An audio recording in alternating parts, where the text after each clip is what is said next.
మంగళగిరిలోని టీడీపీ కేంద్ర కార్యాలయంలో తెలుగుదేశం పార్టీ క్లస్టర్ ఇన్ఛార్జీలతో నిర్వహించిన కాఫీ కబుర్లు కార్యక్రమంలో టీడీపీ అధినేత సీఎం చంద్రబాబు నాయుడు పాల్గొన్నారు. క్లస్టర్ ఇన్ఛార్జీల్లో ఒకరిగా వారి మధ్య కూర్చుని శిక్షణ అంశాలను తెలుసుకున్నారు. సామర్థ్యం ఉన్న లీడర్కి బాధ్యతలు ఇస్తే పనులు వేగవంతం అవుతాయి అని సీఎం చంద్రబాబు ఉదాహరణ అని టీడీపీ క్లస్టర్ సభ్యులు అన్నారు. అహం, కోపం లేకుండా పనిచేయాలని, ప్రభుత్వ పథకాలను ప్రజల్లోకి తీసుకువెళ్లాలని సూచించారని చెప్పారు. టీడీపీ క్లస్టర్ ఇన్ఛార్జీల సమావేశంపై మరింత సమాచారం మా కరెస్పాండెంట్ హారిక అందిస్తారు. ప్రభుత్వం అధికారంలోకి వచ్చిన 2 ఏళ్లలోనే ఎన్నో అభివృద్ధి కార్యక్రమాలు చేపడుతుంది. కేవలం అభివృద్ధి కార్యక్రమాలు చేపట్టడమే కాదు, దాన్ని ప్రజల్లోకి తీసుకెళ్లే భాగంగా క్లస్టర్ క్లాసెస్ అనేవి ఏర్పాటు చేస్తున్నారు. అంటే ప్రతి నియోజకవర్గంలో కొంతమందికి ట్రైనింగ్ ఇచ్చి ప్రజల్లోకి ఆ అభివృద్ధి కార్యక్రమాలు, సంక్షేమ పథకాలు ఎలా వెళ్తున్నాయి, ప్రజలు ఎలా తీసుకుంటున్నారు అనే దానిపై క్లాసెస్ నిర్వహిస్తూ ఉంటారు. ఈ నేపథ్యంలో ఈ రోజు టీడీపీ ప్రధాన కార్యాలయానికి నేరుగా చంద్రబాబు నాయుడు వచ్చి క్లస్టర్ ఎలా జరుగుతుంది, ఆ క్లస్టర్ కార్యకర్తలతో కూర్చొని సంభాషించడం జరిగింది. ఏం సంభాషించారు, ఆ క్లస్టర్ ఎలాంటి నిర్ణయాలు తీసుకోబోతున్నారు అనేది మనతో కొంతమంది క్లస్టర్ సంబంధించిన సభ్యులు ఉన్నారు, వాళ్ళని అడిగి తెలుసుకుందాం. సార్ నమస్తే. చంద్రబాబు నాయుడు గారు నేరుగా వచ్చి క్లస్టర్ క్లాస్లో కూర్చొని ఏం మాట్లాడారు, పథకాల గురించి, అమలు చేయబోయే వాటి గురించి ఎలా మాట్లాడారు? అనపర్తి నియోజకవర్గం నల్లమిల్లి రామకృష్ణారెడ్డి గారు శిష్యులు అండి. మేము అనపర్తి నుంచి వచ్చామండి. అందరూ కూడా క్లస్టర్ల కింద పనిచేస్తున్నామండి. మేము తెలుగుదేశంలో పనిచేస్తున్నందుకు చాలా గర్వంగా ఫీల్ అవుతున్నాం. ఎందుకంటే ఈ 2 రోజుల నుంచి మాకు క్లస్టర్ అందరికి కూడా క్లాసులు నిర్వహించడం జరిగింది. మనం క్లస్టర్లో ఏ విధంగా మసులుకోవాలి, మా కింద యూనిట్ ఇన్ఛార్జీలు, బూత్ ఇన్ఛార్జీలు కూడా ఏ విధంగా మసులుకోవాలో మాకు ట్రైనింగ్ ఇచ్చారండి.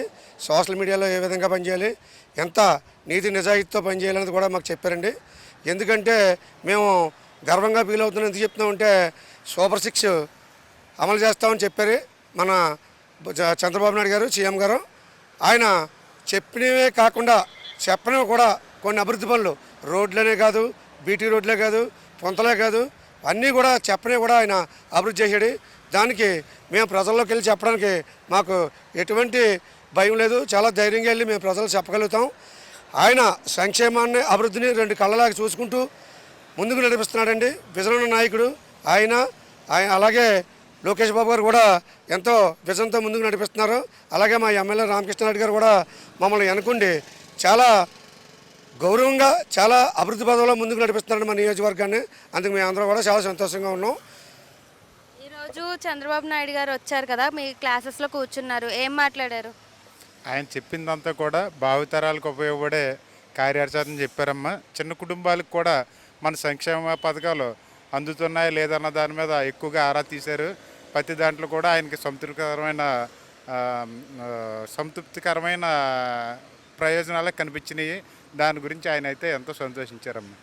రాబోయే రోజుల్లో మన ఆంధ్రప్రదేశ్ కూడా ఎన్నో విధాలు అభివృద్ధి చెందడానికి అనేక మార్గాలు చూపించారు, చెప్పారు. నిజంగా చెప్తుంటే మాకు ఆశ్చర్యం అనిపించింది. ఇంత వయసులో కూడా ఆయన ఆలోచించే విధానం చూస్తుంటే చిన్న కుర్రలను సైతం అభివృద్ధిపరిచే విధంగా ఉన్నాయి. 5 సంవత్సరాలు ఆ రోడ్లు ఎంత దారుణమైన పరిస్థితులు ఉన్నాయి, ఈ 2 సంవత్సరాల్లో రోడ్లు ఎంత అభివృద్ధి పదంలో ఉన్నాయి అన్నది మనకు అర్థమవుతుంది. మేము ఒకప్పుడు బెక్కోల నుంచి, అంటే అనపర్తి నుంచి విజయవాడ రావాలంటే కనీసం 6 గంటలు, తక్కువలో తక్కువ చూసుకున్నా 6 గంటలు తక్కువ కాకుండా పట్టింది.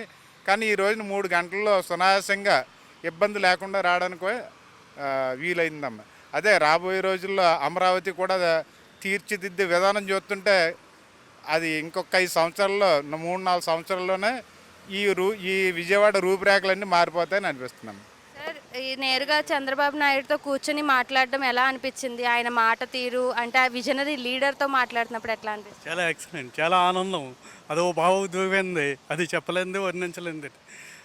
ఆయన చెప్పింది పోలవరం గురించి, అమరావతి గురించి చెప్తుంటే మాకే అదో భావోద్వేగం జరిగింది. అది ఏంటంటే ఇప్పుడు మన జగన్ టైంలో దీన్ని ఎంతవరకు నాశనం చేయాలో అంతవరకు నాశనం చేసాడు. పోలవరం అన్న దాన్ని 1% కూడా అతను ఏం చేయలేకపోయాడు, కనీసం అతని అసమర్థత. తర్వాత అమరావతిని కూడా ఏ రకంగా విచ్ఛిన్నం చేయాలని చూశాడు. 3 రాజధానులు అన్నాడు, మీకు అందరికీ తెలియదు, మళ్ళీ మాకన్నా అన్నాడు. ఏంటో అది అతను పద్ధతే, అతను అసలు మాకు ఇదే లేదు. దాని మీద ఈయన చెప్తుంటే కూడా మాకు చాలా ఆశ్చర్యకరంగానే, చాలా అద్భుతంగానే అనిపించింది. తర్వాత ఇదంతా కూడా మేము ఇక్కడికి రావడానికి, మేము ఈ శిక్షణ తీసుకోవడానికి నల్లమిల్లి రామకృష్ణారెడ్డి గారు Anaparthi constitution MLA, BJP MLA, ఆయన చాలా వాళ్ళ ఫాదర్ దగ్గర నుంచి కూడా మాకు చాలా ఇది అనుబంధం ఉంది. ఆ అనుబంధం వల్ల మేము ఇక్కడ వరకు రాగలిగాం. ఈయన దగ్గర మేము కూర్చోగలిగాము, ఈరోజు కూర్చోగలిగామంటే ఆనాడు మా రామకృష్ణారెడ్డి గారి వల్ల మేము ఇక్కడ రాగలిగాం. సార్ ఇప్పుడు ఈ క్లస్టర్ క్లాస్లో ఆయన ఈగోలు అలాంటివన్నీ వదులుకొని పని చేయాలి అని చెప్తున్నారంట. ఇంకా 100% చెప్తున్నారమ్మా. ఈగో అన్నది మనకొద్దు. ఎదటోళ్ళు మన మీదకి ర్యాష్గా వచ్చినా సరే మనం చాలా సామ్యంగా మనం ఎంత మర్యాదగా ఉండాలో అంత మర్యాదగా చెప్పాలి. లేకపోతే దాన్ని మనం మీ వల్ల కాకపోతే పై వాళ్ళకి దాన్ని చెప్పండి.